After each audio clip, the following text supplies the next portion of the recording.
Hello guys, আসসালামু আলাইকুম। আজকে আমরা চলে যাচ্ছি একটা ইম্পর্ট্যান্ট কাজে, তাই ভাবলাম নৌকা দিয়ে ওই পার পার হয়ে যাই, তাই আমাদের একটু তাড়াতাড়ি হবে, কারণ আমরা খুবই ইম্পর্ট্যান্ট একটা কাজে যাচ্ছি।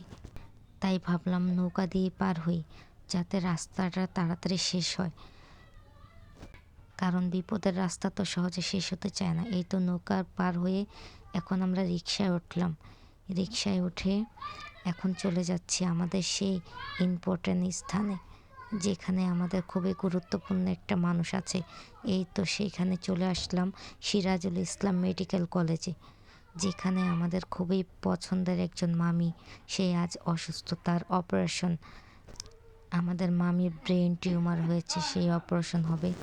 আমরা এসে খুঁজে পাচ্ছিলাম না, পরে ফোন দিয়ে দেখি সবাই ক্যান্টিনে, তাই আমরাও ক্যান্টিনে চলে আসলাম। এসে অপেক্ষা করছি। আমরা আস্তে আস্তে মামিকে অপারেশন থিয়েটারে ঢুকিয়ে ফেলেছে।